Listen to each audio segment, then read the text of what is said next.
ज्ञानाञ्जनशलाकया चक्षुरुन्मिलितं येन तस्मै श्रीगुरवे नमः। नमः ॐ विष्णुपादाय कृष्णपृष्ठाय भूतले श्रीमते भक्तिवेदान्तस्वामिनिति नामिने।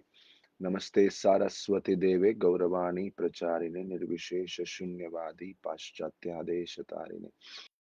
श्री कृष्ण चैतन्य प्रभु नित्यानंद श्री अद्वैत गदाधर श्रीवासादि गौर भक्त वृंद। हरे कृष्ण कृष्ण कृष्ण हरे हरे, हरे राम राम राम हरे हरे। जय श्री प्रभुपाद की जय। इस्कॉन के मुंबई प्रोजेक्ट में आगे चर्चा करते हुए हम पहुंचते हैं बॉम्बे, नवंबर 25, 1972। प्रभुपाद जी मुंबई आए थे। बहुत आशा थी कि लैंड ट्रांजैक्शन का आखिरी डील फिनिश कर देंगे एंड डन फॉर ऑल, हो गया सब काम। लेकिन मिस्टर एन अभी भी डिले कर रहे थे, जबकि नया एग्रीमेंट बड़े अच्छे से साइन किया गया है। और ये जो उनके द्वारा रोक लगाना था, ये सिंपली एक योजना थी कुछ दोबारा चीटिंग करने की इस्कॉन को। श्रील प्रभुपाद काफी दिन मुंबई में वेट किए। फाइनली जब कुछ काम नहीं हो रहा था, प्रभुपाद जी अहमदाबाद के पंडाल प्रोग्राम के लिए चले गए। और जब प्रभुपाद जी अहमदाबाद पंडाल प्रोग्राम के लिए चले गए, वो जाते हुए अपने शिष्यों के लिए ये आदेश छोड़ के गए कि जो डीड है वो जल्द से जल्द अपने हाथ में ले लो नए टर्म्स के अनुसार। और अगर ये नहीं मिलता तो जो ओरिजिनल 2 लाख आपने डाउन पेमेंट के रूप में दिया था वो वापस ले लो। जब श्री प्रभुपाद चले गए थे तो श्याम सुंदर प्रभु, तमाल कृष्ण गोस्वामी महाराज और बाकी सब आपस में बात करने लगे कि वो कैसे जुहू प्रॉपर्टी का डीड अपने हाथ में ले सकते हैं, जिस प्रकार से वो हरे कृष्णा लैंड को डेवलप कर सकें जैसे प्रभुपाद ने एनविजन किया है। उनको लग रहा था ये तो प्रैक्टिकली इम्पॉसिबल है। और सोच रहे थे कि अगर ये लैंड मिल भी गई, अगर ये लैंड हमारी हो भी गई, तो प्रभु तो श्याम सुंदर प्रभु सोच रहे थे कि क्या वो ये मंदिर बना पाएंगे इस जंगल में। पूरा जंगल था उन दिनों में जो, बोले ये तो काम करेगा ही नहीं। और उधर अहमदाबाद में प्रभुपाद लगातार बॉम्बे कैंपेन को प्रोत्साहित कर रहे थे और उन्होंने मिस्टर एन और मिस्टर डी को रिक्वेस्ट किया कि आप अहमदाबाद आ जाइए, हम वहां पे ये सेटलमेंट करेंगे। लेकिन मिस्टर एन और मिस्टर डी ने बिल्कुल मना कर दिया। और बॉम्बे में डिवोटीज को मालूम चला कि अगर उनको अपना डाउन पेमेंट वापस चाहिए, if they want their down payment back, साथ ही साथ जो लक्ष्मी दिया है उन्होंने, जो 5 लाख का गवर्नमेंट टैक्स है, वो भी वापस लेना पड़ेगा।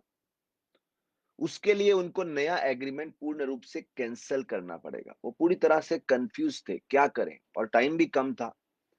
तो एक सुबह की बात है, प्रभुपाद जी की एक शिष्य विशाखा देवी दासी, वो अहमदाबाद से, विशाखा देवी माता जी जो थी वो अहमदाबाद से बॉम्बे आई, सॉरी बॉम्बे से अहमदाबाद आई प्रभुपाद जी से मिलने के लिए। प्रभुपाद ने उनको बुलाया और प्रभुपाद जी ने विशाखा देवी को बोला, आप जल्द से जल्द वापस बॉम्बे जाइए मेरा मैसेज संदेश लेके। प्रभुपाद जी को बहुत कंसर्न था कि प्रभुपाद जी के जो प्रमुख लीडर्स हैं वो बॉम्बे में कहीं गलत डिसीजन ना ले बैठे और कहीं लैंड को रेलिंक्विश छोड़ ना दे। उन्होंने माता जी को बोला कि अब उन शिष्यों को जाके बोलो कि किसी भी सरकमस्टेंसेस में एग्रीमेंट कैंसिल मत करना मिस्टर एन के साथ। वो बोले एक्चुअली ये एक स्त्री का जॉब नहीं है, लेकिन यहाँ पे अहमदाबाद में सब लोग पंडाल कार्यक्रम की सेवाओं में व्यस्त हैं और साथ ही साथ वो इतने पुराने शिष्य नहीं हैं जो ये सब काम तेजी से कर पाए। विशाखा माताजी ने अगला ट्रेन अहमदाबाद से मुंबई की तरफ लिया और अगली सुबह वो मुंबई आ गई। लेकिन जैसा प्रभुपाद ने सोचा था वैसा ही हो गया। जो डर था प्रभुपाद जी को, भक्तों ने सेल्स एग्रीमेंट कैंसिल कर दिया था, क्योंकि भक्त लोग को प्रभुपाद की बात पे श्रद्धा ही नहीं हो रही थी। वो सोच रहे थे ये लैंड लेना मतलब बहुत बड़ी गलती होगी। They were convinced to get a land is a mistake. और यहां तक कि उनके लॉयर्स भी जो थे, जो वकील थे, वो भी एग्री हो गए, बात सही है, छोड़ दो इसको। और बोल रहे थे अगर आपको अपना लक्ष्मी बचाना है, जो लक्ष्मी डिपॉजिट कर चुके हैं, तो इस जमीन की आशा को छोड़ दो। लेकिन जब भक्तों ने प्रभुपाद जी का संदेश अहमदाबाद से जो संदेश आया था वो सुना, भक्त लोग घबरा गए और कन्फ्यूजन हो गया। अभी तो उनके पास कोई लीगल स्टैंडिंग भी नहीं थी, कोई लीगल प्लेटफ़ॉर्म भी नहीं था, लैंड उनकी नहीं थी और उन्होंने प्रभुपाद जी की इच्छा को पूर्ण करने में वो नाकामयाब रहे थे। इमीडिएटली गिरिराज प्रभु ने प्रभुपाद जी को फ़ोन किया अहमदाबाद में, सब बताते हुए क्या हुआ। प्रभुपाद जी ने फ़ोन उठाया, बोले भक्ति वेदांत स्वामी हियर। गिरिराज महाराज बोलने लगे कि एक भक्त अहमदाबाद से एक संदेश लेके आए हैं। प्रभुपाद जी बोले यस यस, तो क्या हुआ? फिर गिरिराज महाराज ने घबराते हुए बोला कि एक्चुअली वो तो ऑलरेडी सेल्स एग्रीमेंट कैंसिल कर चुके हैं। प्रभुपाद उस समय बिल्कुल मौन हो गए, कुछ नहीं बोले। और अपनी क्रोध में, जिस क्रोध में प्रभुपाद जी का क्रोध भी दिख रहा था और एक हताश भी दिख रहे थे कि अरे अभी क्या हो सकता है, प्रभुपाद जी बोले एवरीथिंग इज फिनिश्ड, सब फिनिश हो गया। इस प्रकार से प्रभुपाद जी के लिए एक लगातार ये संघर्ष चल रहा था and he said everything is finished. आगे चर्चा आती है। प्रभुपाद जी बोलते हैं I shall be the last man to give up Hare Krishna land to the rogue mister N. इस चोर, इस चीटर मिस्टर एन को जमीन देने वाला मैं आखिरी आदमी हूं, किसी हद पे भी ये जमीन छोड़ने वाला नहीं हूं। प्रभुपाद ने पूरा वॉरियर मूड में ये डिक्लेयर कर दिया। और फिर प्रभुपाद जी एक लाइफ मेंबर को लिखते हैं, जस्ट बिफोर अहमदाबाद से निकलने के लिए मुंबई के लिए प्रभुपाद ने एक मैसेज लाइफ मेंबर को, और उसमें ये सब अपनी भावना लिखी कि कैसे मैं ये लैंड छोड़ने वाला नहीं हूं। और प्रभुपाद सोच रहे थे अभी कैसी योजना बनाई जाए कि उनके शिष्यों ने जो गलती की है उसकी भरपाई की जाए, कॉम्पेंसेट किया जाए। और उस समय तक कोई पैसा ट्रांसफर नहीं हुआ था वापस, तो इसका मतलब प्रभुपाद जी बोले अभी भी आशा है, अभी मनी का डीलिंग कुछ नहीं हुआ है। और मिस्टर एन को यह समझ में नहीं आ रहा था कि प्रभुपाद जी इतना डिटरमिन्ड क्यों हैं इस लैंड के लिए। और ऐसा नहीं कि प्रभुपाद जी के मन में कोई हिडन मोटिव्स थे, कोई छुपी हुई महत्वाकांक्षा थी, लेकिन एक भक्त ही समझ सकता है दूसरे भक्त के कार्यों को, कैसे वो भगवत भक्ति से प्रेरित होते हैं, कोई स्वार्थ से प्रेरित नहीं होते, कोई रजोगुण या लोभ से प्रेरित नहीं होते। और मिस्टर एन प्रभुपाद से वैसा ही डील कर रहे थे जैसा वो मिस्टर सी से पहले डील किए थे और उनको चीटिंग किए थे। पहले मिस्टर सी कंपनी को चीटिंग किया और अभी प्रभुपाद जी को, इस्कॉन को चीट कर रहे थे। और क्योंकि मिस्टर एन के मन में धोखा था, वो हर किसी को उसी चश्मे से देखते थे। वो सोच रहे थे प्रभुपाद जी के मन में भी धोखा है, वो भी कुछ चीटिंग करना चाहते हैं, इसीलिए वो उनसे वैसे ही डील कर रहे थे। क्योंकि मिस्टर एन के जीवन में तो केवल स्वार्थ और चीटिंग जैसे ही मोटिव रहे, तो उन्होंने दूसरे को भी उसी दृष्टिकोण से देखा। और वो क्या था? Material possessiveness, extremely possessive. Actually यहाँ तो ये हद हो गई थी कि प्रभुपाद जी के शिष्य भी प्रभुपाद जी की डिटर्मिनेशन को समझ नहीं पा रहे थे। इतना जुनून क्यों सवार है इस जमीन के पीछे जिसमें इतनी कठिनाई आ रही है? Even Prabhupada disciples could not understand. Prabhupada ji का मेन मोटिव था to preach Krishna consciousness in Bombay. Prabhupada ने बोला, मेरे गुरु महाराज ने मुझे ऑर्डर दिया था कि आप कृष्ण भक्ति का प्रचार पाश्चात्य में देश में करो, और मैंने वो किया। अब मैं भारत में प्रीच करना चाहता हूँ। और बॉम्बे जो है भारत की सबसे महत्वपूर्ण सिटी है, it's like a gateway to India. और बॉम्बे में भगवान कृष्ण कैसे तो प्रभुपाद जी को बार बार इस जमीन की तरफ ला रहे हैं। अ, और यहीं से प्रभुपाद जी ने प्रीचिंग किया था, और प्रभुपाद जी यहाँ पे राधा कृष्ण के विग्रह भी ला चुके हैं। प्रभुपाद जी की आंखों से देखा जाए तो this land was fully suitable for the large, एक बड़े गॉर्जियस टेम्पल के लिए, इंटरनेशनल होटल के लिए, जैसा उन्होंने योजना बनाई थी। और बॉम्बे एक महत्वपूर्ण सिटी है, यहाँ पे एक बड़ा मंदिर जरूर होना चाहिए, बड़े बड़े उत्सव होने चाहिए। एक मास लेवल पे प्रसाद डिस्ट्रीब्यूशन होना चाहिए, वैदिक कल्चरल प्रोग्राम्स होने चाहिए और जुहू लैंड में तो एक अच्छा स्कूल भी होना चाहिए, थिएटर होना चाहिए, एक लाइब्रेरी होनी चाहिए, अपार्टमेंट्स होने चाहिए, पूरा हरे कृष्णा सिटी होना चाहिए। क्योंकि जब हम ये हिस्ट्री पढ़ते हैं तो कितना रोमांच होता है कि प्रभुपाद जी ने जैसा सोचा वैसे का वैसा आज हम देख रहे हैं। उस प्रकार का एक्टिविटीज आज हम वास्तविकता में देखते हैं। It is just so special.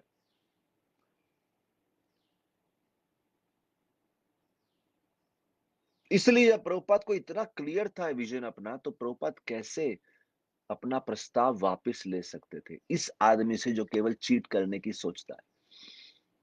Prabhupada जानते थे हमेशा ऐसे लोग होंगे जो कृष्ण भक्ति के प्रचार के विरुद्ध होंगे। प्रभुपाद ने बोला, इसका मतलब ये नहीं कि भक्त गिव अप कर दे। Never never give up in the fight against माया।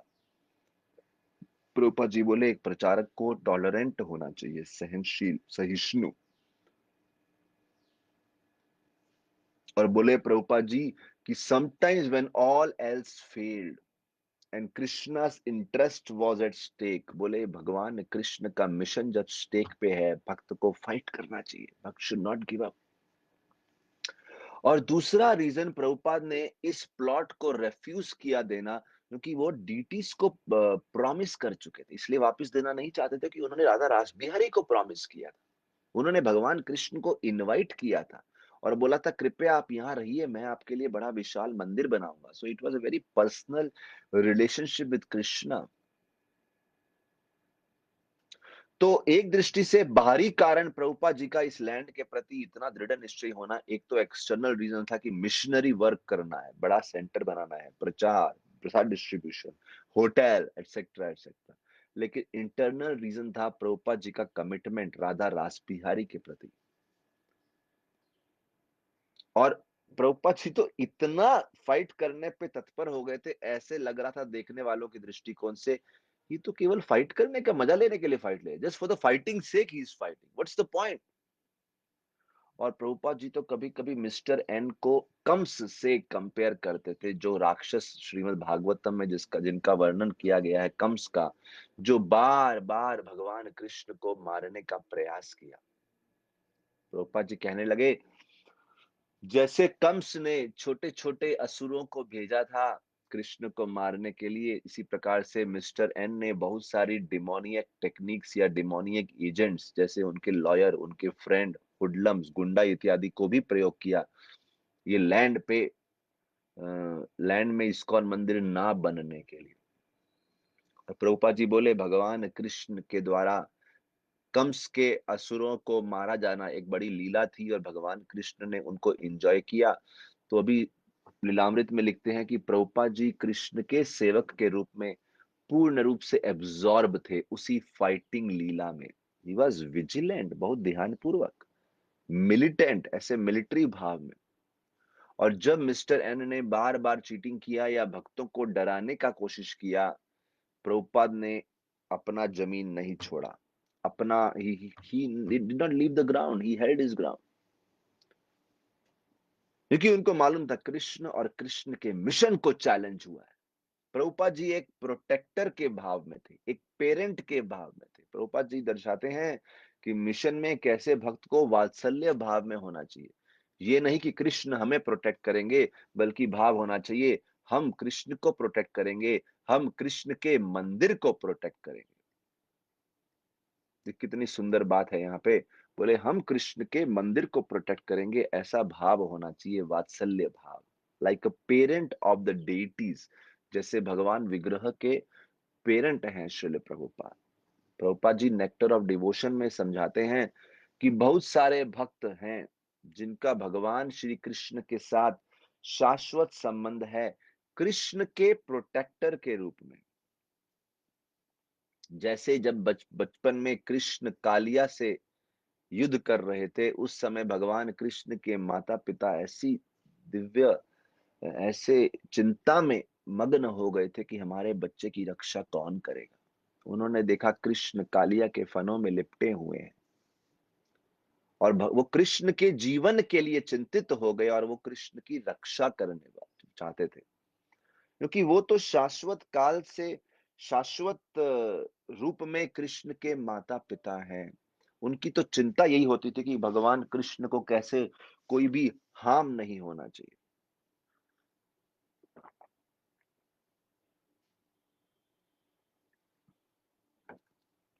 और जब भी कुछ संकट होता, तो नेचुरली उनकी एंग्ज़ायटी हज़ारों गुना बढ़ जाती थी। इस प्रकार से भगवान श्री कृष्ण के लिए उनका प्रेम और प्रगाढ़ हो जाता था। प्रभुपाद जी का भी मूड राधा रासबिहारी को प्रोटेक्ट करने के लिए बिल्कुल वैसा ही था। एक्चुअली प्रभुपाद जी के बारे में अगर देखा जाए तो वो जानते थे कि कृष्ण ही तो है जो सुप्रीम प्रोटेक्टर है और कृष्ण की इच्छा के बिना तो वैसे भी कुछ नहीं हो सकता। लेकिन फिर भी प्रभुपाद जी दर्शा रहे थे जबकि कृष्ण सुप्रीम प्रोटेक्टर हैं, लेकिन एक भक्त की इस जगत में कैसा स्वभाव होना चाहिए, उन्हें कृष्ण की महिमा को स्प्रेड होने के लिए खुद को रक्षक बनना चाहिए। और प्रभुपाद जी का जो ये फीलिंग था जिसमें एंजाइटी थी, प्रोटेक्टिवनेस था, ये राधा रासबिहारी के प्रति था और साथ ही साथ अपने शिष्यों के प्रति भी था। अपने शिष्यों को वो अपने बच्चों के रूप में देखते थे और देखते थे कि उनके बच्चों को कोई ज़्यादा वर्ल्डली एक्सपीरियंस नहीं है। उनको मालूम नहीं था ऐसे चोर, ऐसे चीटर्स के साथ कैसे डील करना है। प्रभुपाद जानते थे ये बड़ी आसानी से धोखा खा जाएँगे। लेकिन जहाँ प्रभुपाद जी देख रहे थे उनके बच्चे, उनके शिष्य बहुत कमज़ोर हैं इस मामले में, लेकिन प्रभुपाद को मालूम था एक पिता, रक्षक के रूप में बहुत चालाकी से काम करना चाहिए, बहुत स्ट्रेंथ से काम करना चाहिए। और साथ ही साथ प्रभुपाद जी एक अच्छा हाउसिंग भी डेवलप करना चाहते थे ताकि उनके शिष्य कंफर्टेबली कृष्ण भगवान की सेवा कर सकें, in comfort, even elegance. Prabhupada ji के गुरु महाराज भक्ति सिद्धांत सरस्वती ठाकुर ने भी ऐसा ही दर्शाया था। प्रभुपाद जी के गुरु महाराज भक्ति सिद्धांत सरस्वती ठाकुर बोलते थे कि भगवान कृष्ण के सेवा में जो लोग प्रचार में लगे हैं, सेवा में लगे हैं, उन सबको बेस्ट ऑफ एवरीथिंग, अच्छी फैसिलिटीज देनी चाहिए, क्योंकि ताकि वो कृष्ण भगवान की अच्छे से सेवा कर सके। Give them the best of everything so that they can do the best service to Krishna. Actually because they are doing best service to Krishna, इसीलिए प्रभुपाद डिटरमिन थे हरे कृष्णा सिटी बॉम्बे में बनाओ, भक्तों को अच्छा फैसिलिटी मिले, भक्ति करने का अच्छा वातावरण मिले। प्रभुपाद जी ने ऐसे कुछ वैरागी फकीर का भाव नहीं लिया या वैरागी भिक्षुक का भाव नहीं लिया, जो भौतिक जगत में सब छोड़ के सड़कों पे घूमते हैं और वनों में घूमते हैं और पहाड़ियों में घूमते हैं। That was not Prabhupada's mood. Prabhupada तो अपने हजारों शिष्यों के लिए बहुत रिस्पॉन्सिबल फील कर रहे थे। और ये सब बातें कहाँ मिस्टर एन को समझ में आने वाली हैं। और साथ ही साथ कहाँ मिस्टर एन को इस बात का डर है कि अगर मैं कृष्ण भावनामृत के प्रचार का विरोध करूंगा तो उसका क्या अपराध का क्या दंड हो सकता है। जबकि अ, इस अपराध के बारे में कई शास्त्रों में, भगवत गीता, श्रीमद् भागवतम, रामायण में बार बार लिखा है। लेकिन मिस्टर एन को समझ में नहीं आ रहा था कि प्रभुपाद जी तो कृष्ण भगवान के बिहाफ पे लड़ रहे हैं, तो प्रभुपाद जी का विरोध करना यानी भगवान कृष्ण का विरोध करना, it can be very very dangerous. Prabhupada के शिष्य अगर एग्रीमेंट कैंसल करते हैं तो इस्कॉन का लीगल पोजीशन बहुत वीक हो गया था। जो प्रभुपाद के डिसाइपल्स ने एग्रीमेंट कैंसल किया उसकी वजह से बहुत वीक हो गया। लेकिन प्रभुपाद को श्रद्धा थी कि भक्त लोग आप जमीन छोड़ के मत जाना, just stay there, position strong होगा। और साथ ही साथ उन्होंने बोला केवल यहाँ रहो नहीं, प्रीचिंग करो, प्रीचिंग एक्सपेंड करो, प्रीचिंग करोगे तो ऑटोमेटिक बाकी प्रॉब्लम सॉल्व हो जाएगी, जस्ट प्रीच। ऐसा कभी मत सोचो कि मंदिर नहीं है तो प्रीचिंग कैसे करें। इसीलिए उन्होंने एक बड़ा पंडाल फेस्टिवल, दूसरा पंडाल फेस्टिवल आयोजन सोचा था, इसलिए जो कि बहुत बड़ा सक्सेस हुआ था। 20,000 पीपल एवरी नाइट अटेंड कर रहे थे। बड़े इंपॉर्टेंट गेस्ट आए थे, मिस्टर आर के गनत्रा जो बॉम्बे के मेयर थे वो भी आए थे। उन्होंने इंट्रोडक्टरी स्पीच दिया था, बहुत ही सुंदर। वो जो गेस्ट आए और बहुत बढ़िया कार्यक्रम हुआ। डिवोटीज ने बहुत एक्टिव पार्टिसिपेशन किया, organizing, advertising, cooking, distributing prasad, distributing Prabhupada books, question answer booth में बैठ के प्रीच करना।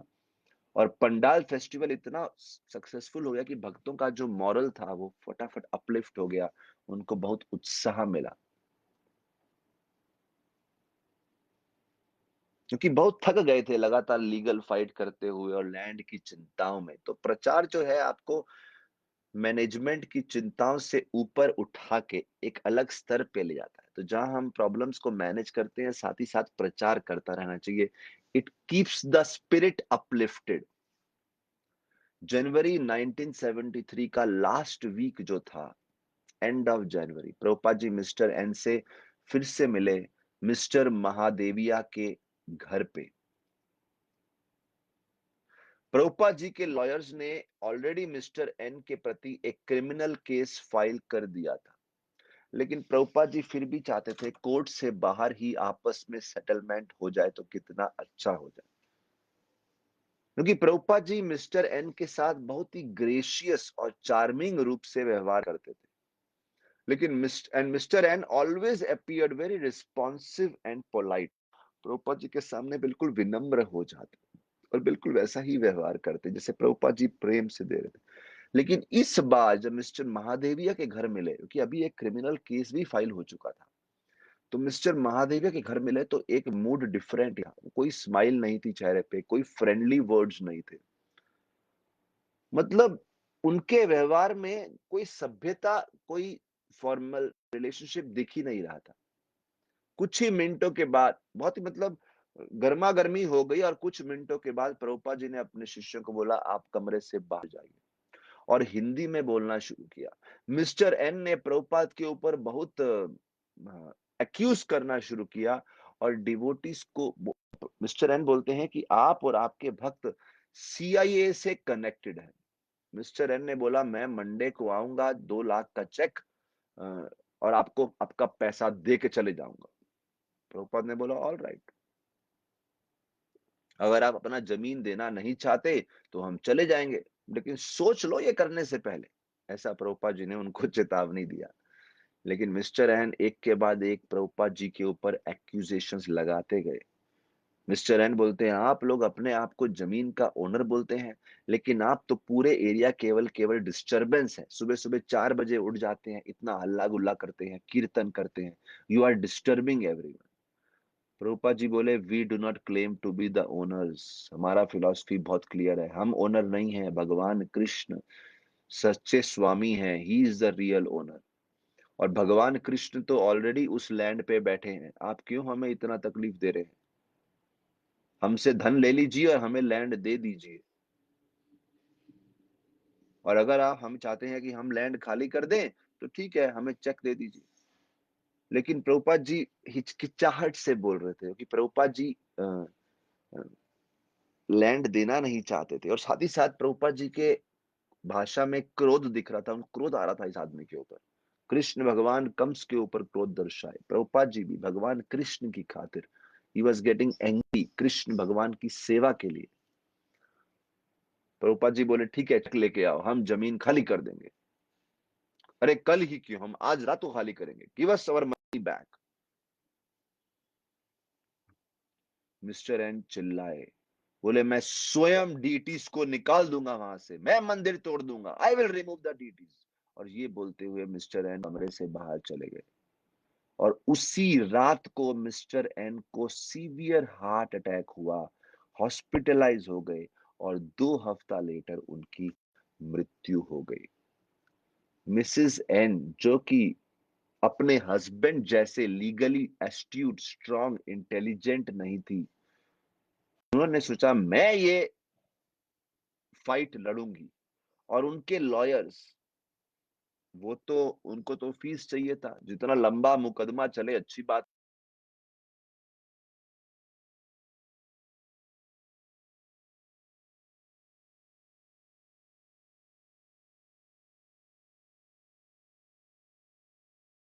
मिसेस एन के से भी ज्यादा आतुर थे केस लड़ने के लिए। और उन्होंने एक लिटिगेशन तैयार किया कैसे इस्कॉन को इस जमीन से बाहर निकाला जाए। अप्रैल 1973 की बात है। एट इस्कॉन्स इंस्टिगेशन, इस्कॉन ने रिक्वेस्ट किया तो इस्कॉन का केस हाईकोर्ट के समक्ष प्रस्तुत किया गया। लेकिन फिर भी किसी ना किसी चालाकी के कारण ये केस डिले होता गया। मंथ आफ्टर मंथ पास, कोई डिसीजन ही नहीं हो रहा था। Prabhupada did not commit himself to the construction on the land. Prabhupada land construction चालू ही नहीं करे, बिकॉज उनके पास कोई डीड तैयार हाथ में नहीं था ना, और कोई एश्योरेंस नहीं था कि उनको मिलेगा कि नहीं मिलेगा। वो अपनी समस्या का हल ही नहीं हो रहा था, और इस्कॉन बॉम्बे में सब पीसफुल चल रहा था, भक्त लोग रह रहे थे। अभी कुछ हो ही नहीं रहा, केस तो ऐसे खींचते जा रहा है, प्रोग्रेस कुछ हो नहीं रहा, आउटकम भी अनसर्टेन था। फिर एक दिन बिना एन ने एक वायलेंट अटैक करवा दिया लैंड के ऊपर। जून 1 जून की बात थी। भक्त लोग अपना मॉर्निंग रूटीन ड्यूटीज कर रहे थे, तभी एक बड़ा ट्रक आया और सीधा जुहू प्रॉपर्टी में एंटर कर गया। एक पूरा डिमोलिशन स्क्वाड आया, उन्होंने जो भी उनका स्ट्रक्चर था मंदिर का, वो तोड़ने लगे। मिसेस जैन ने एक ऑफिशियल को कन्विंस किया था, सिटी गवर्नमेंट के ऑफिशियल को, कि वो इस स्थान के डिमोलिशन को ऑथोराइज कर दे। जो एक छोटा सा ब्रिक का स्टील का स्ट्रक्चर बना रखा था, उसको डिमोलिश कर दे। गिरिराज ने उस ऑफिसर को दिखाने का कोशिश किया एक लेटर, जिसपे इस्कॉन का राइट्स था उधर रहने का, लेकिन उस ऑफिसर ने वो लेटर देखा ही नहीं, और उसने इशारा किया तोड़ दो, सब तोड़ दो। धीरे धीरे और ट्रक आ गए, और लगभग 100 डिमोलिनिस्ट उस स्थान को तोड़ने के लिए वो वर्क कर रहे थे, और पूरा तहस नहस कर दिया प्रॉपर्टी को। जितने भी डिमोलिशनिस्ट्स आए थे, वो सीढ़ियों पे चढ़ के रूफ तोड़ने लगे मंदिर का, और स्टील के जो स्ट्रक्चर थे वो भी तोड़ने लगे, और पूरा तहस नहस कर दिया। कीर्तन हॉल तोड़ दिया, और धीरे धीरे वो जो डीटीज का जो स्थान था, जो ऑल्टर था, उसकी तरफ अप्रोच कर रहे थे, जहां पे राधा रासबिहारी खड़े थे। भक्तों ने बहुत प्रयास किया उस डिमोलिशन को तोड़ने का, लेकिन जल्द ही पुलिस मैन आ गए, और उन्होंने देखा कि इतना सब समस्या आ रहा है, उन्होंने सबको पकड़ के लेके चले गए। बोले पुलिस लोग जो स्त्री को बालों से खींचते हुए बड़े ही अत्याचार किया भक्तों के ऊपर, और जो टेनेंट्स थे वो केवल देखते रह गए। कुछ लोग तो बड़े खुश थे ये डिमोलिशन हो रहा है, लेकिन कुछ लोग के अंदर सहानुभूति हो रही थी कि भक्त लोग इतना मेहनत कर रहे हैं, क्यों इनका इतना डिमोलिशन हो रहा है। लेकिन पुलिस का डर था, तो कोई सहायता करने के लिए आगे भी नहीं आया। एक डिवोटी थी, उनका नाम था मनस्वी। वो टेलीफोन के पास जाके मिस्टर महादेविया को फोन किया, और मिस्टर महादेविया अपने फ्रेंड मिस्टर विनोद गुप्ता के साथ हरे कृष्णा लैंड की तरफ पास जल्दी से आ गए। उन्होंने देखा कि पुलिस जो है भक्तों को एक एक करके उनके बालों से पकड़ के घसीटते हुए लेके जा रहे हैं कैद करने के लिए। और एक महिला जो थी, भक्त थी, वो कैसे तो ऑल्टर का डोर बंद कर रही थी, ताकि राधा राधा रास बिहारी भगवान को कोई हानि ना पहुंचा सके। और जो लॉयर्स थे, they were eager to collect their fees. वो उनका तो आनंद आ रहा है जितना केस बढ़ेगा। लेकिन वो महिला जो थी, वो डीटीज को प्रोटेक्ट करने की कोशिश कर रही थी, और लेकिन 3 पुलिसमैन उस महिला को घसीट के थाने में डालना चाहते थे। मिस्टर महादेविया जल्दी से उधर आए, और वहां पे एक टेनेंट जो रहते थे, जिनकी भक्तों के प्रति बहुत सहानुभूति थी, जिनका नाम था मिस्टर आचार्य। मिस्टर महादेविया उनके घर पे गए, क्योंकि उनकी भक्तों के प्रति सहानुभूति है, और साथ ही साथ उनके ब्रदर चंद्र महादेविया को फोन किया, जो कि बहुत बड़े बिजनेसमैन थे और बाल ठाकरे जी के मित्र थे, जो कि बॉम्बे के बहुत ही इन्फ्लुएंशियल लीडर रह चुके हैं। मिस्टर चंद्र महादेविया ने बाल ठाकरे जी को इन्फॉर्म किया इस इमरजेंसी के बारे में। At the instigation of A Hindu and under the order of A Hindu municipal officer, उनको बताया कि ये कैसा है कि भगवान हिंदू ऑफिसर के अंडर और एक हिंदू के इंस्टिगेशन से एक हिंदू मंदिर को तोड़ा जा रहा है। तभी मिस्टर ठाकरे ने म्युनिसिपल कमिश्नर को इन्फॉर्म किया और म्युनिसिपल कमिश्नर ने बोला मुझे तो इसके बारे में कोई बात मालूम ही नहीं है। उन्होंने लोकल वार्ड ऑफिसर को फोन किया जिन्होंने डिमोलिशन स्क्वाड भेजा था और तभी का तभी वार्ड ऑफिसर ने एक आदमी को भेजा कि आप डिमोलिशन रोक दीजिए। ऑफिसर लगभग 2 बजे दोपहर को आए, लेकिन तब तक डिमोलिशन स्क्वाड ने जो उधर का लास्ट पिलर था, उसको भी तोड़ दिया था और भगवान के ऊपर का जो रूफ था, वो तोड़ रहे थे। तो कैसे तो वो रुकवा दिया गया। उस समय प्रभुपाद जी कलकत्ता में थे और जब भक्तों ने प्रभुपाद जी को फोन किया, प्रभुपाद जी ने बोला आप लोकल इस्कॉन सिंपैथाइजर्स जितने भी हैं, जिनकी भी इस्कॉन के प्रति सहानुभूति है और लाइफ मेंबर्स हैं, उनकी सहायता लीजिए और एक मास पब्लिसिटी का आयोजन कीजिए और इस अटैक के प्रति प्रोटेस्ट कीजिए और साथ ही साथ जितने भी लोग रिस्पॉन्सिबल हैं उन सबको एक्सपोज कीजिए पब्लिकली। ये बहुत इफेक्टिव होगा मिसेस एन और उनके पूरा जो पार्टी है उसके against, it will be very effective. Prabhupada ने मेंशन किया कि लाइफ मेंबर्स बहुत हेल्प करेंगे इस समय। मिस्टर सदा जीवत लाल जो कि हिंदू विश्व परिषद के प्रमुख हुए उस समय, बोले वो पब्लिसिटी में हेल्प करेंगे क्योंकि उनका ऑर्गेनाइजेशन तो वैसे भी हिंदू धर्म की रक्षा के लिए बनाया गया है और वो ऐसे केसेस में बहुत हेल्प करेंगे। मिस्टर सेठी वो हेल्प करेंगे आगे से वायलेंस ना हो उसके प्रति रक्षा के लिए। प्रभुपाद जी बोले चिंता मत करो, ये पूरा का पूरा जो एपिसोड हुआ है ये भगवान कृष्ण का प्लान है, इससे हमें सहायता मिलेगी, आप चिंता मत करो। और अगले ही दिन एक डिमोलिश टेम्पल का फोटो फ्रंट पेज पे, फ्री प्रेस जर्नल के फ्रंट पेज पे आया। उस पे हेडलाइन था unauthorised temple demolished by municipal authorities. लेकिन वो तो बैड पब्लिसिटी था, भक्त लोग काउंटर एक्ट करने लगे इस बैड पब्लिसिटी को। मिस्टर सदा जीवतलाल ने उनका जो डाउनटाउन ऑफिस था उसको इस्कॉन ऑफिस बना दिया और वहां पे वो और सभी इस्कॉन के भक्त एक कैंपेन शुरू किए। देखिए बड़ा अनफेवरेबल सर्कमस्टेंसेस था उस समय, प्रोपेगेंडा बहुत हैवी था, बहुत सारे थे कि ऐसा वायलेंस कैसे हो सकता है। म्युनिसिपल कॉरपोरेशन ने उन सब ऑफिशियल्स को बहुत ज्यादा कंडेम किया कि आप लोग एक मंदिर कैसे तोड़ सकते हैं। सुबह 6 बजे से रात को 9 बजे तक सदा जीवतलाल जी के ऑफिस में भक्त लोगों ने खूब मेहनत किया, न्यूज़पेपर्स को फोन किया, लेटर्स लिखे, सर्कुलर्स पास किए और जितने भी लोगों की सिंपैथी गेन कर सकते थे उन्होंने गेन करने की कोशिश करी। It was very very lot of hard work was there. Mister Vinod Gupta जो कि जनसंघ पॉलिटिकल पार्टी के सदस्य थे उस समय, जो कि इंडियन हिंदू कल्चर को बहुत प्रोत्साहन देने के लिए पार्टी बनाई गई, वो कार्तिकेय महादेविया के साथ जुड़ के और बाकी सब भी कुछ लोग जुड़ गए, उन्होंने कमेटी बनाया सेव द टेम्पल, मंदिर की रक्षा करो। मिस्टर गुप्ता ने अपना एक लीफलेट पब्लिश किया जिसपे क्लियरली लिखा था इस्कॉन एक बोनाफाइड हिंदू ऑर्गेनाइजेशन है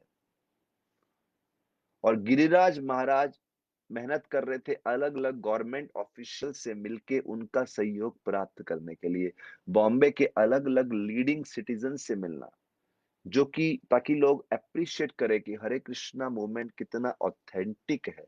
और धीरे धीरे इन सबका सिंपैथी मिलने लगा और इस सब से क्या हो गया, जो मिसेस एन और उनके लॉयर्स का प्लान था वो बैकफायर हो गया। उन्होंने तो मंदिर को डिमोलिश करना चाहा था, लेकिन मंदिर का डिमोलिश जो किया उन्होंने, उससे उल्टा ही पूरी समाज का सपोर्ट भक्तों के प्रति बढ़ गया। उनको तो लग रहा था कि ये कुछ गिने चुने विदेशी भक्त हैं जो इस लैंड पे रह रहे हैं, इनको भगा देंगे। लेकिन सडनली उनके सामने बॉम्बे के सबसे बड़े से बड़े इन्फ्लुएंशियल सिटीजन सामने आ गए। अब बड़ा कठिन हो गया। और प्रभुपाद ने तो ऑलरेडी प्रिडिक्ट किया ही था कि ये सब पॉजिटिव रिजल्ट ही होगा अंत में। It is just a temporary upheaval. और इन इंसिडेंट के कुछ दिनों बाद प्रभुपाद जी लेटर लिखते हैं कि जो हमारे मंदिर का डिमोलिशन हुआ है, इसने हमारा पोजीशन बहुत स्ट्रांग कर दिया है। जो म्युनिसिपैलिटी का स्टैंडिंग कमिटी है, उन्होंने इस जल्दबाजी में किए डिमोलिशन पे बहुत निंदा की है। बोले ऐसा कैसे कर सकते हैं आप। और उन्होंने बोला है किसी भी कॉस्ट पे उस लैंड में फिर से एक शेड बनाओ, इमरजेंसी शेड, उनको रहने के लिए रिकंस्ट्रक्ट द शेड।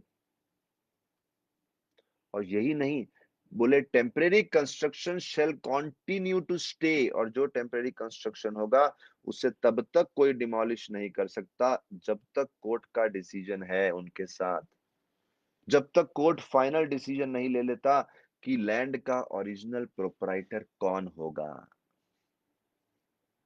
प्रोपा जी बोलते हैं क्योंकि ऐसा कोर्ट का डिसीजन है तो जल्द से जल्द हमें डेटी के लिए, भगवान के लिए एक शेड रिकंस्ट्रक्ट करना चाहिए। और साथ ही साथ लैंड के आसपास एक फेंसिंग कर देनी चाहिए। और साथ ही साथ भगवान के लिए जो आप टेम्परेरी शेड बनाएंगे, उसके सामने एक टेम्परेरी पंडाल बना देना चाहिए। उसमें हमारा जितना भी सामान है, मटेरियल्स है, वहां पे रख सकते हैं। और फिर बोले अगर आप वहां पे पंडाल बना दें तो मैं बॉम्बे में आके एक भागवत पारायण प्रारंभ करना चाहूंगा। जब तक कोर्ट डिसीजन नहीं होता, हम एक कथा करना चाहेंगे। ये मेरी इच्छा है।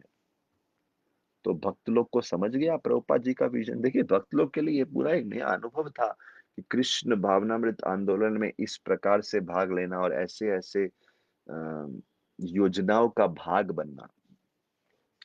भक्त लोग ये पूरे इवेंट्स को भगवान कृष्ण की कृपा समझने लगे, क्योंकि अभी काफी सारे लाइफ मेंबर्स पूर्ण हृदय से जुड़ गए थे संस्था के साथ। पहले प्रभुपाद जी काफ़ी लाइव मेंबर्स के घर में रहे थे, उनको प्रीच किया था, उनके परिवारों को प्रीच किया था। उस प्रकार से वो लाइफ मेंबर्स ने देखा था प्रभुपाद जी की सिंसियरिटी कितनी है। और ये जितने भी मित्र थे, सदस्य थे, भगू भाई पटेल, बिहारी लाल खंडेलवाल, ब्रिजरतन मोहाता, डॉक्टर सी बाली और ऐसे कई सारे सहयोग देने वाले सम्मानित व्यक्ति थे समाज के। और केवल वो हिंदू सेंटिमेंट के कारण इस मिशन में भाग नहीं ले रहे थे। उनको प्रभुपाद जी के प्रति विशेष सम्मान और प्रेम जागृत था उनके हृदय में। उनको बहुत अट्रैक्शन था प्रभुपाद जी की पर्सनैलिटी के प्रति। गिरिराज जी सदा जीवत लाल के साथ काम करते हुए उन्होंने म्युनिसिपल काउंसिल को कन्विंस करने का कोशिश किया कि हमें ऑथराइज एक कर दीजिए एक रीबिल्डिंग टेम्पल स्ट्रक्चर करने के लिए। और जिस दिन गिरि अच्छा अभी देखिए बड़ा इंटरेस्टिंग मोड़ है। गिरिराज जी ने सदा जीवत लाल को बोला कि हमें म्युनिसिपल काउंसिल से परमिशन दिलवाइए कि हम टेम्पल स्ट्रक्चर रीबिल्ड कर सके। उसी दिन मिसेस एन ने, दैट वेरी डे, वो एक फ्राइडे था, मिसेस एन ने एक कोर्ट इंजंक्शन फाइल किया कि इस्कॉन रीबिल्ड नहीं कर सकता। दो तरफ से रिक्वेस्ट आया। तो जस्टिस नयन थे, उन्होंने गिरिराज जी को बोला कि वो चाहते नहीं है कि मिसेस एन की रिक्वेस्ट को ग्रांट करना। और ये फ्राइडे की बात है। और बोले इसीलिए वो डिवोटीज का केस मंडे को ले। बात है सैटरडे संडे मंडे। अच्छा, अभी क्या हुआ, भक्तों के पास सैटरडे मॉर्निंग से लेकर मंडे मॉर्निंग तक 2 दिन थे रीबिल्ड करने के लिए। भक्तों ने सोचा उनके पास कोई एक्चुअल परमिशन तो है नहीं मंदिर रीबिल्ड करने के लिए, लेकिन साथ ही साथ ऐसा भी कोई कानून नहीं है कि वो नहीं कर सकते। दोनों तरफ से बना नहीं सकते तो नहीं करने के लिए भी कुछ लिखा हुआ दिया नहीं है उनको ऐसा।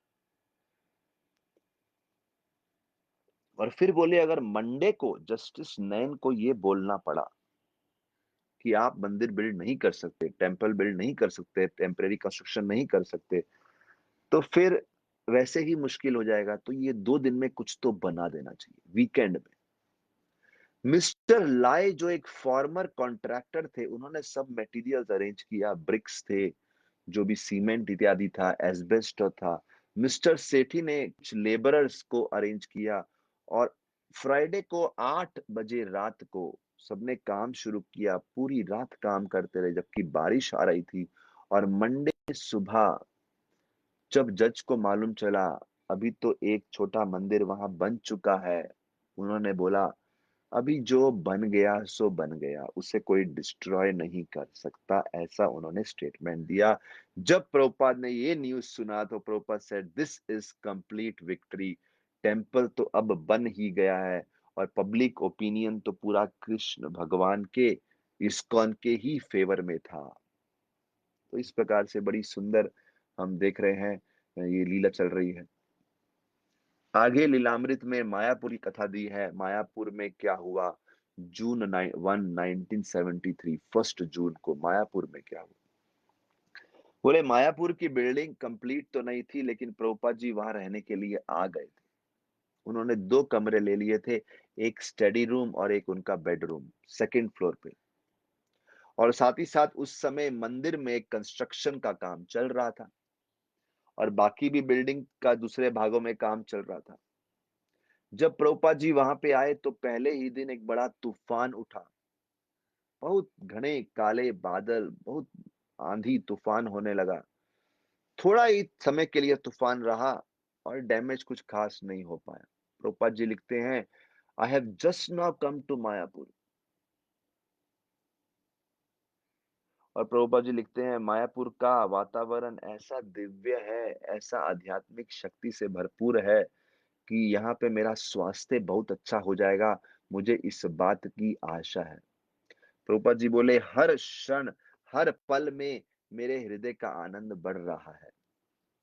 शाम के समय जो टेम्पल के पुजारी जनानिवास प्रभु वो प्रभुपाद जी के कमरे में आते थे एवरीडे और एक क्ले पॉट, एक मिट्टी के बर्तन में लाल कोयला, फ्रैंकिनसेंस इत्यादि लेके पूरे कमरे को स्मोक से भर देते। ये एक तरीका था कमर में था मच्छर इत्यादि सब निकल जाएं और प्रभुपाद जी इसको एक प्यूरिफाइंग इफेक्ट भी मानते थे। कभी कभी प्रभुपाद जी को वर्कर्स जो आवाज करते थे हैमरिंग से उससे डिस्टरबेंस भी होता था, लेकिन लगभग प्रभुपाद जी ने वो एटमॉस्फेयर बहुत पीसफुल अनुभव किया। बोले मायापुर बहुत शांति है।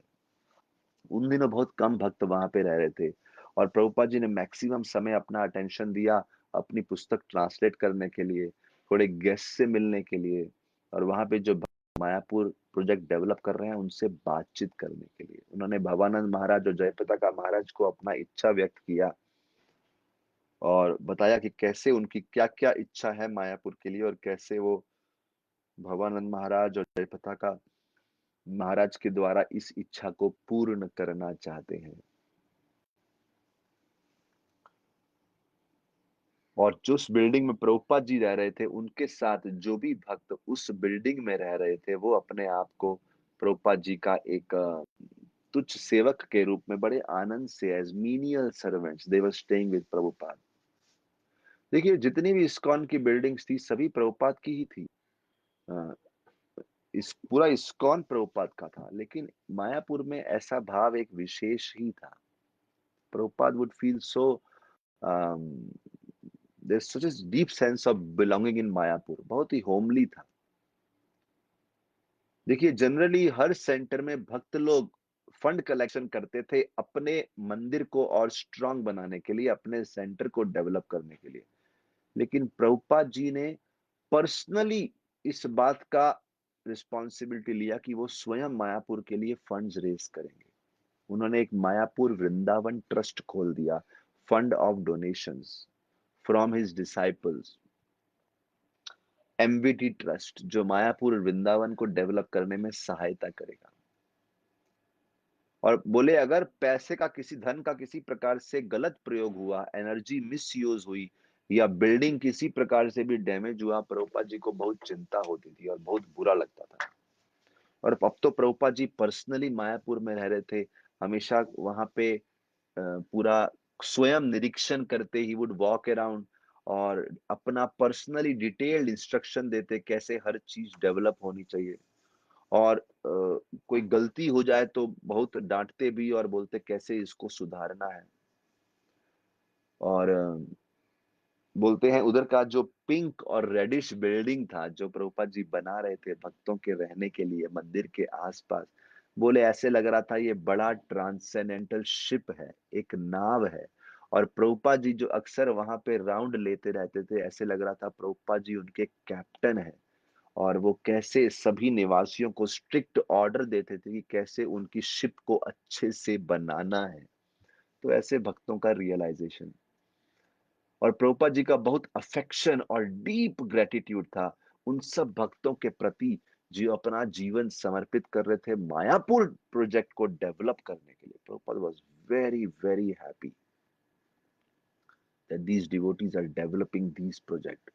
एक दिन प्रभुपाद जी ने भवानंद महाराज को अपने कमरे में बुलाया और उनसे पूछने लगे सभी भक्तों के बारे में। और सडनली प्रभुपाद जी इतने इमोशनल हो गए, वो रोने लगे और बोलने लगे, मुझे मालूम है आप सब पाश्चात्य देश से आए हुए युवक और युवतियों के लिए यहाँ रहना बहुत कठिन है।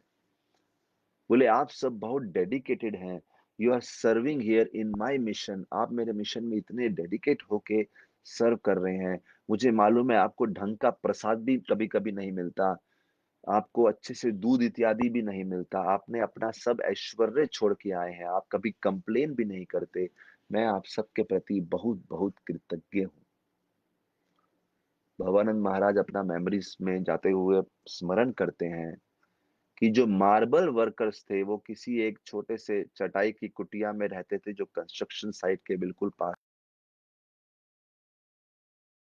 था। वहां पे सब भक्त स्नान करते थे और वहीं से वर्कर्स लोग भी सीमेंट के लिए पानी लेते थे। थोड़ी दूर दो टॉयलेट थे, एक पुरुषों के लिए एक स्त्रियों के लिए।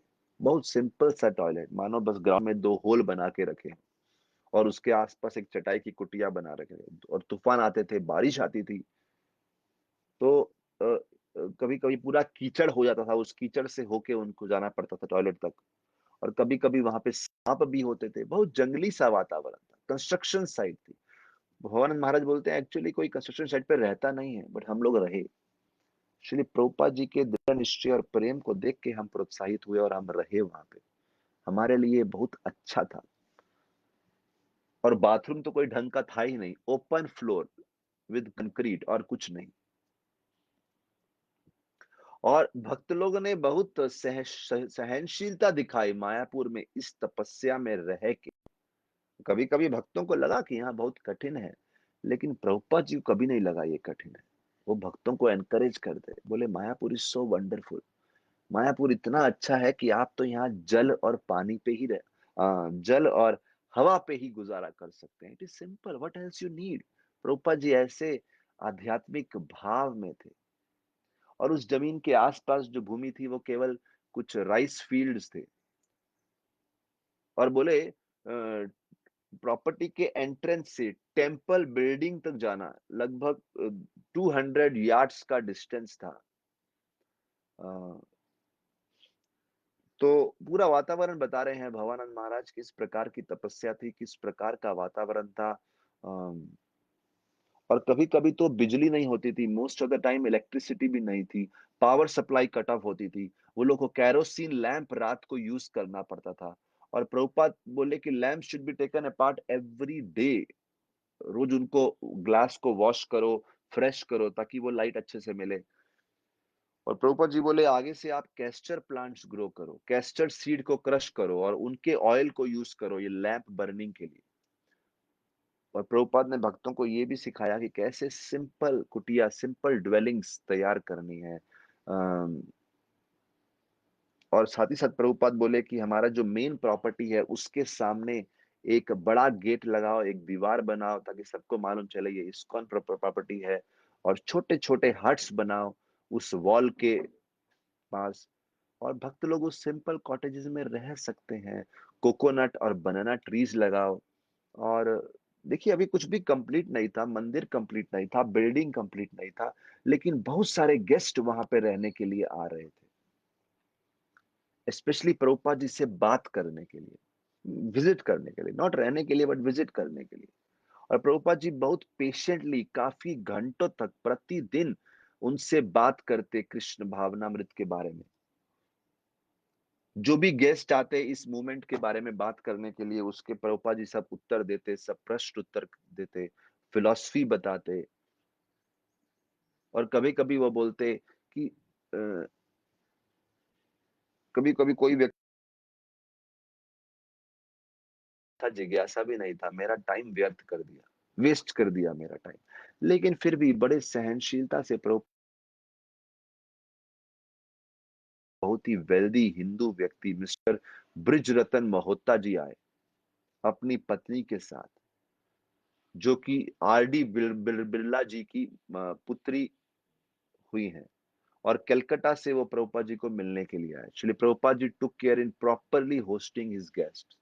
पर्सनली उन्होंने क्या मेनू बनाया जाएगा इनके लिए, क्या भोजन होगा, और उन्होंने अपने शिष्यों को अच्छे से गाइड किया कि मिस्टर मोहत्ता जी और उनकी पत्नी को कैसे देखभाल करनी है। प्रभुपाद जी बोले कि प्रसाद सेवा करना एक वैष्णव सदाचार का बहुत प्रमुख अंग है। कितने प्रेम से अच्छे से आप प्रसाद खिलाते हैं। और प्रभुपाद जी ने ये स्ट्रेस दिया कि भक्त लोग immediately offer prasad to the visitors. प्रसाद सेवा करने में कोई कमी नहीं होनी चाहिए। बोले कोई भी आए उसको जल, थोड़ा गरम पूड़ी, बैंगन का सब्जी, कोई मिठाई, ऐसा सिंपल प्रसाद किसी को भी खिला सकते हैं। प्रभुपाद जी बोले अगर गेस्ट को शर्म भी आ रही है खाने के लिए, प्रभुपाद जी बोले वी शुड इंसिस्ट देम, नहीं नहीं आप फुल मील लेके ही जाइए। मिसेस मोहत्ता जबकि एक बहुत बड़े धनी परिवार की पुत्री थी, लेकिन प्रभुपाद और उनके शिष्यों के सिंपल हॉस्पिटैलिटी से बहुत प्रसन्न हुई। और जिस कमरे में वो और उनके हस्बैंड रह रहे थे, बहुत सिंपल सा कमरा था जहां पे उनको रहने को दिया गया। स्लेट फ्लोर्स, वो पॉलिश भी ढंग से नहीं हुए थे, सारों ओर कंस्ट्रक्शन चल रहा था। और भक्त लोगों ने उनको एक जमीन पे केवल एक मैट्रेस दिया सोने के लिए, उनके पास कुछ ज्यादा था नहीं। लेकिन फिर भी वो इस प्रेम भरे आदर सत्कार से बहुत संतुष्ट थे। भवानंद महाराज स्मरण करते हैं कि श्रील प्रभुपाद ने मायापुर में हमें इंडियन कल्चर के एक एक डिटेल से परिचित करवाया। बोले 1970 लॉस एंजलिस में प्रभुपाद जी ने भवानंद महाराज को बोला था कि कुछ चादर को साथ में स्टिच करके कमरे के कारपेट को ढकने के लिए एक कवरिंग बनाओ। और प्रभुपाद जी ने स्वयं उतर के वो चादर से कैसे ढकना है वो भवानंद महाराज को सिखाया था, सब रिंकल्स निकाल के। वही काम प्रभुपाद जी ने मायापुर में भी करने को बोला। और इस प्रकार से छोटी छोटी चीज में प्रभुपाद जी बड़े ही एरिस्टोक्रेटिक तरीके से अपने शिष्यों को गाइड कर रहे थे। बहुत ही aristocratic, whole mood was that he was the mahant. जैसे वो बड़े आचार्य थे, दिख रहा सबको ये बहुत बड़े आचार्य हैं। और सब जो विजिटिंग गेस्ट थे वो देखते थे कि प्रभुपाद जी का जो हॉस्पिटैलिटी का तरीका है, it is like one of the old 1900s 1920s, जो एरिस्टोक्रेटिक मूड है बिल्कुल वैसा है। प्रभुपाद के ओल्ड डेज जैसे उन्होंने मलिक परिवार के साथ बिताए थे, बिल्कुल वैसा भाव दिख रहा था। और समर समर टाइम आ गया, प्रभुपाद ने फर्दर इस्कॉन का प्रति जो उनका विजन है वो बताना शुरू किया। भक्त लोग ऑलरेडी अवेयर थे कि प्रभुपाद का प्लान बहुत बड़ा होने वाला है। अभी जो दिख रहा है वो तो एक फ्रैक्शन है। अभी तक प्रभुपाद भक्त लोग को समझ गया था कि Prabhupada ji always showing bigger and bigger and bigger plans. That was what was happening. और सबको दिख रहा था कि प्रभुपाद जी जो प्लान बताने वाले हैं उसके लिए millions and millions and millions of dollars लगेंगे। It will not be simple. अभी तो उनके पास एक बिल्डिंग था, इट वाज अ बिगिनिंग। तो देखिए आज हम देखते हैं मायापुर को, तो हम इतिहास देखते हैं, उस समय एक बिल्डिंग था तो इतने सारे बिल्डिंग्स हैं, इतने सारे गेस्ट हाउस हैं। मायापुर में मेनली तो गेस्ट हाउस ही दिखते हैं, सब जगह पे गेस्ट हाउस। और अब विशाल मंदिर आ रहा है। शिष्य को मालूम था कि ये एक बिल्डिंग तो एक छोटा सा इनसिग्निफिकेंट पार्ट है प्रभुपाद जी के प्लान का। उस समय प्रभुपाद जी बोले मायापुर चंद्रोदय मंदिर में सबसे बड़ा प्लानेटेरियम होगा वर्ल्ड का। और इस प्रोजेक्ट को पूरा करने के लिए प्रभुपाद जी अपने शिष्यों को वैदिक आर्ट में ट्रेन करना चाहते थे, जो उन दिनों में धीरे धीरे बंगाल में लुप्त हो रहा था। और उस वैदिक आर्ट में एक प्रमुख अंग था भक्ति सिद्धांत सरस्वती ठाकुर जिस पे प्रभाव डालते थे, वो था डायोरामास का प्रयोग करना, कृष्ण लीला और गौर लीला को प्रदर्शित करने के लिए। तब प्रभुपाद चाहते थे उनके शिष्य इस आर्ट को सीखे, मायापुरी आर्टिस्ट के अंडर ट्रेनिंग लेके। जून की ही बात है, भरद्वाज, आदिदेव, मूर्ति और ईशान, वो सब वहां पे आए ताकि वो सब आर्टिस्ट लोग थे, तो प्रभुपाद की इच्छा के अनुसार ये मायापुर के आर्टिस्ट से सब सीख सके। और साथ ही साथ प्रभुपाद चाहते थे कि उनके शिष्य मृदंग बनाना सीखे। और रोज एक व्यक्ति आने लगा जो ईशान नामक भक्त थे, उनको सिखाने के लिए कि कैसे मृदंग बनाते हैं। और धीरे धीरे प्रभुपाद का जो ओरिजिनल स्ट्रॉ कॉटेज था उसको भक्तों ने एक वर्कशॉप बना दिया। और प्रभुपाद जी ने काफी शिष्य को इनवाइट किया, मायापुर में आके रहिए, मायापुर बहुत वंडरफुल है, भगवान श्री चैतन्य महाप्रभु का दिव्य जन्म स्थान है, आइए आप यहाँ रहिए और अपने वेस्टर्न टैलेंट्स का प्रयोग करके इस पूरे मायापुर को एक ट्रांसेंडेंटल सिटी बना दीजिए ताकि ये बहुत यूनिक प्लेस बन जाए। प्रभुपाद सेड मायापुर सिटी जो हम बनाएंगे, ये आचार्यों की इच्छा को पूर्ण करने का बड़ा ही उत्तम तरीका होगा। धीरे धीरे इस सिटी में 50,000 पॉपुलेशन हो जाना चाहिए और ये स्पिरिचुअल कैपिटल कहलाएगा पूरी दुनिया का।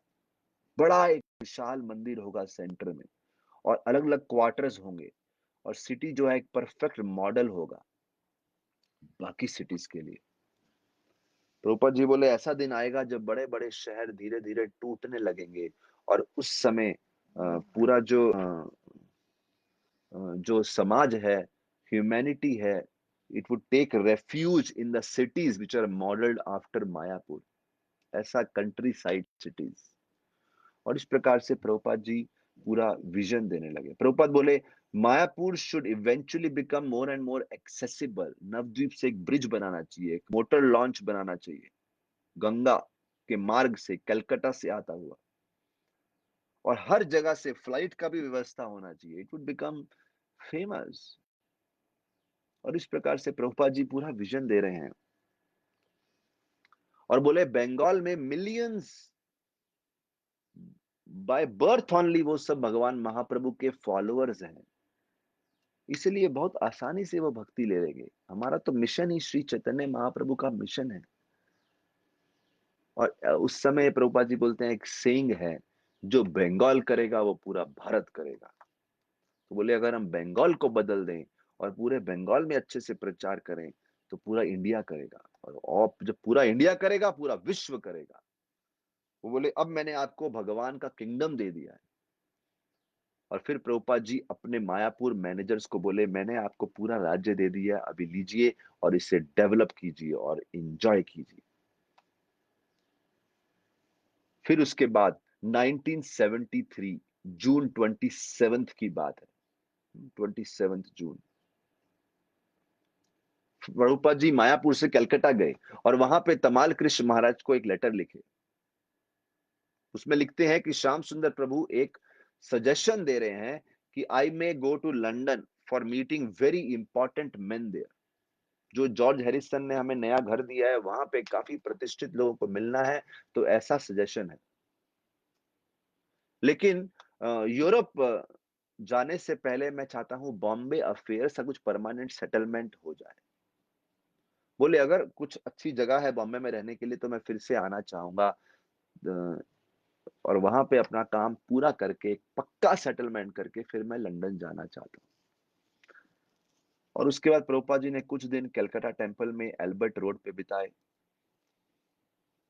और वहां पे काफी लोग प्रभुपाद जी ने फ्रीली अलाउ किया, जो आए आना चाहे मिल सकता है। हमेशा उनके कमरे में कोई ना कोई बंगाली गेस्ट बैठे होते थे, उनके शिष्य बैठे होते थे, पूरा कारपेट उसके ऊपर व्हाइट शीट उसके ऊपर विराजमान थे। और शाम के समय ही वुड गो, कभी कभी मीलों तक सफर करके वो जाते थे कंजेस्टेड सिटी में, किसी के घर पे प्रोग्राम करने के लिए, 1 घंटा प्रचार करने के लिए। प्रभुपाद जी की सिस्टर थी भवतारिणी, जिनको पिशीमा बोलते हैं प्रभुपाद जी के शिष्य। वो कलकत्ता टेम्पल में आती प्रभुपाद जी को मिलने के लिए और कभी कभी उनके लिए भोजन बनाती। जैसे एक दिन की बात है,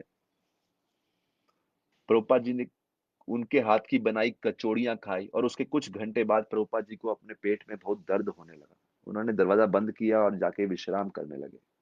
वो सब सब शिष्य थे, बहुत चिंतित हो गए और उनके सर्वेंट थे श्रुतकीर्ति, वो कमरे में आए। उन्होंने देखा प्रभुपाद जी तो पासा बार-बार पलट रहे हैं दर्द के कारण। उनके पेट में बहुत दर्द हो रहा है। ही वाज़ टॉसिंग, करवट बदल रहे हैं बार-बार। उन्होंने पूछा, "श्रील प्रभुपाद क्या हुआ? आप ठीक तो हैं?"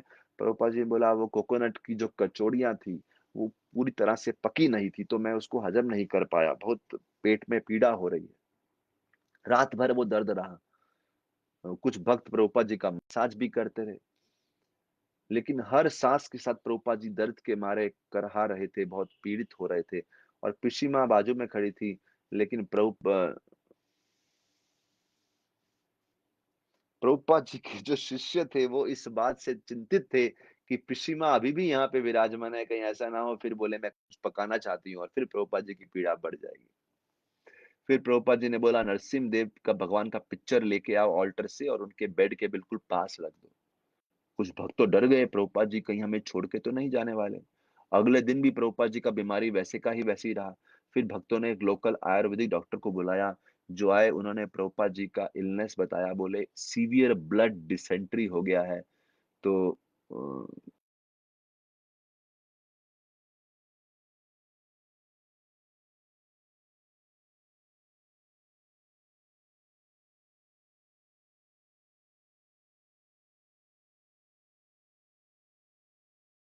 बोले आप थोड़ा-सा पटोल बनाइए और साथ में पूड़ी बनाइए और नमक लेके आइए। भवानंद बोले टेस्ट किया, बोले ये तो फ्राइड फूड है, ये तो बहुत बुरा होगा उनके स्वास्थ्य के लिए। प्रभुपाद बोले कि ये तो ब्लड डिसेंट्री का बहुत अच्छा क्योर है जो उनकी माता ने बचपन में उनको सिखाया था। तो फिर उन्होंने फिर से अपनी बहन को बुलाया और उनको बोला आप बनाइए, पूड़ी बनाइए और पटोल बनाइए। और वो खाने के कुछ घंटे बाद प्रभुपाद जी भवानंद प्रभु को बोले अब मुझे अच्छा लग रहा है। मेरी माँ सही बोलती थी, ये बड़ा अच्छा इलाज है ब्लड डिसेंट्री को क्योर करने का। उसके बाद श्याम सुंदर प्रभु से एक लंबा टेलीग्राम आया, बताते हुए कि लंदन में कितनी ज़्यादा प्रीचिंग अपॉर्च्युनिटीज़ है। बोले, "प्रभुपाद जी आप लंदन आइए, आपको एयरपोर्ट से पिकअप करेंगे हेलीकॉप्टर के द्वारा और सीधा जहाँ पे ग्रेटेस्ट रथ यात्रा हो रही है, वहाँ पे आपको लेके जाएँगे। और परेड जो है पिकेडिली लेन से होती हुई ट्रफलगर स्क्वायर पार्क तक जाएगी।" वो बोले, "let us strike when the iron is hot." बिल्कुल लोहा गरम है, अभी का अभी आ जाइए। श्याम सुंदर बोलने लगे, "पाश्चात्य देश में लोग बहुत दुखी हैं, पीड़ित हैं, आप जल्द से जल्द आइए और हम प्रचार करेंगे।" प्रभुपाद जी ने इमीडिएटली कन्विंस किया अपने शिष्यों को with forceful statements. Prabhupada ji बोले, पाश्चात्य देश में दो प्रकार का थ्योरी है जो लोगों को भ्रमित कर रहा है। एक थ्योरी है कि लाइफ कम्स फ्रॉम मैटर और दूसरा there is no life after death.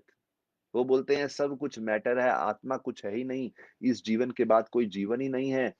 Prabhupada ji बोले इस फिलॉसफी को तोड़ करने का एक ही तरीका है, हमें और अधिक अधिक प्रचार करना चाहिए। प्रभुपाद जी बोले पूरी दुनिया यूनिटी की बात कर रही है, एकता की बात कर रही है, लेकिन असली एकता तो केवल आध्यात्मिक स्तर पे ही हो सकती है। प्रभुपाद जी बोले सिंपल मेथड रथ यात्रा का all over the world it is spreading, क्योंकि जगन्नाथ जगन्नाथ पूरे विश्व को बांधते हैं, पूरे जगत के नाथ हैं। Jagannath is international God through our ISKCON. इसलिए मुझे पाश्चात्य देश में अभी का अभी लंदन जाना है और प्रीच करना है। प्रभुपाद जी उस समय फिजिकली अनफिट थे इमीडिएटली लंदन फ्लाई करने के लिए, लेकिन प्रभुपाद जी के शिष्यों ने देखा प्रभुपाद जी